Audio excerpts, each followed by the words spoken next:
something don't really want to talk about, but I think that some of the largest hedge funds have been involved in that too. And I think Binance is involved in that. I think it's a way of taking money out of the Chinese system for the leadership and others, and also having control of the digital economy as it develops. And I think they know that. So, I think, so whether it goes bust or not, different, because we don't know who that backer is. If it's a sovereign state, it probably won't go bust. But you're giving your money to a sovereign state. It's dangerous, and we don't need it. I mean, this is what I don't get. Sure, I've got a Binance account. I can trade, just take my tokens off. It's all over and done with in 5 minutes. 5-minute exposure.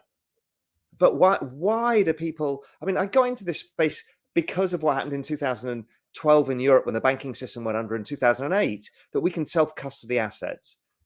So that's the killer app of crypto. And yet everyone just goes, la, la, la, I can't hear you. I'm just going to leave my stuff on Binance because I can't be bothered to figure out how to plug in a ledger. I mean, really, guys? It's inexcusable. Use them for trading. Every time an exchange goes bust at the bottom of the cycle, and everyone learns the same lesson all over again because they're all new participants. Mike, let's say we break this down to the roots and we do see continued failures and more contagion from this. What should this industry look like moving forward once we've sort of washed out all of the leverage and bad actors? Because it's hard for me to imagine, again, that we build this back the way that it was supposed to be done and don't just continue to repeat Lehman Brothers 2008 and crypto 2022. Yeah, I mean, look, the free market has to decide. I don't get to decide. You don't get to decide. The U.S. government doesn't even get to decide exactly what that looks like, right? And so we can do all the things we want right now to try to stop Binance from doing what they're doing, right? They're taking they're taking the deposits and they're denominating BUSD, and they're claiming that's a Paxos stable coin, when in fact they separately wrap their own version of BUSD, leveraging their regulatory brand of Paxos, and saying, I mean, this is one of the primary reasons why people think Binance is okay. They say, well, BUSD isn't issued by Binance. That's completely untrue, Scott. I hope you understand that. Again, I've kind of lived through this a lot, whether it's in crypto and traditional markets. I was heavily involved when long-term capital management, the giant hedge fund, went under. That brought down about 20 hedge funds at the time. And it was so catastrophic that the Federal Reserve had to bail out the banking system. The outcome then was anger, despair, hatred, hedge funds, leverage, opaque vehicles. Nobody should be allowed to invest. How dare you put your pensioners' money into it? What happened was actually regulation, and the size of assets in hedge funds tripled in 4 years. Then Bernie Madoff came. It's a scam. It's a Ponzi. It's all opaque. It's a terrible business. Nobody should put their pensioners' money into it. What happened? Regulation. It 5x'd after that in size to $3 trillion. So actually, the regulation is a good thing. I know a lot of people in this space don't like regulation, but you can't have it both ways. You cannot want to exist on-ramping and off-ramping from a fiat world and not have regulation. It's as simple as that. Really, guys? It's pretty obvious. So anyway, that's my learnings, that regulation will stop the leverage in certain ways, or reduce the leverage for in line with the underlying volatility, and sort out properly client segregation of funds. I mean, I was also caught up at MF Global, which was at the time was massive as a futures brokerage. It was bloody John Corzine, my old boss from Goldman Sachs, who was the governor of New Jersey. He stole the customer money to take bets on European government bonds. And he was a fully regulated futures brokerage. I mean, humans do this stuff. Give them a cent of money anywhere, and they will abuse it. As people are building, they create the wrong risk. They don't understand. It's actually pretty common. 1929 and the banking crisis that went before it was pretty common at that early stage, because what you do is get the rampant speculation that uses the leverage. The underlying principle, which is this economy is going somewhere, and therefore, as you say, finance will help it along in its journey, gets lost in the speculation of the orgy of leverage. But in the end, the journey still continues.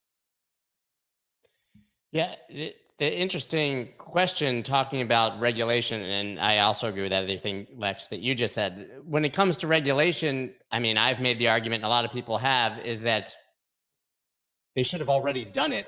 Well, because of the regulatory lack of clarity on the ability to do anything in the US itself. Now, at least Europe is a bit clearer. Singapore's great. Dubai's pretty good. Everyone's got Japan's getting their clarity. It's only India really and the US that's a total swamp still trying to figure this out, and that's hurting people. Right. So I guess the question is that intentional? In the case of Gensler, I feel like it's absolutely intentional, because you don't say, come on in, talk to us, get regulated, and then, as you said, on their way out the door, tell them you're going to give them no clarity, but you're also going to sue. Look, And you also might be able to hang him on. You might be able to hang him on the fact that he's been meeting with SBF. We'll see. And failed to see it entirely, right? I think that. I mean, I think the astute politicians will use this to change it, and I think they get it. I've not heard from a single person from Apple, and I've spoken to all the others at length. Not one person from Apple has come into my ecosystem to say, "Hey, we're looking at this," which is, it's interesting because Facebook learned that even they don't own their own ability to thrive and survive. Apple had them by the throat. They didn't even realize it. The App Store's so powerful. Elon, Epic, all of it. Yeah, and I think, I think it's a very exciting place for companies like Apple and others to go, but I think the way that they go there, who knows how it's going to be, right? Like if your mode of building is to walled garden everything, even if you're very benevolent, like you're not going to want the anarchy of innovation and evolution, that the way that Web3 brings it forward. I agree. You're deep in the mining, obviously, business. As you said, the news came out yesterday that TEPCO, which is the largest energy company in Japan, is going to be using all of their excess energy for Bitcoin mining, right? I mean, these are huge, huge things. We've seen Exxon make similar announcements. Does that fundamentally then change the mining business for the small guys who now maybe do get flushed out for good? I mean, it seems like being a retail miner, as much as ASICs are cheap right now, the business could be changing. Yeah, you need scale. And I think most of us who've been around the space for a few years, that you've always seen it as a convergence play, right? Where energy and Bitcoin mining are sort of one and the same at scale. Eventually, a lot of the ASICs will be owned directly by large energy companies, right? And in a sense, Bitcoin mining does facilitate changes in the energy grid over time, because Bitcoin miners are among the most responsive large-scale users of energy. There was a great thing that Bloomberg put up recently, which is over the last 10 years, 7 of the 10 years, Bitcoin's been the best performing asset in the world as a proxy for the whole of crypto space. In the 3 years that it wasn't, it was the worst. And, it's buying the worst when you get this is an incredibly exciting opportunity. And you don't get this kind of risk reward. So I really like it from an investment point of view. I think at a broader level, there's a lot of stuff going on in the background that is really interesting. I think ETH staking is still not realized what that means for the lending industry and be able to build better quality DeFi product with understandable risks, because you've got a benchmark yield for the industry. And I think it's a hugely important thing. People don't know it, but that by the next cycle, by 3 or 4 years time, everyone's going to be familiar with that. How people can start pricing things of ETH yield plus,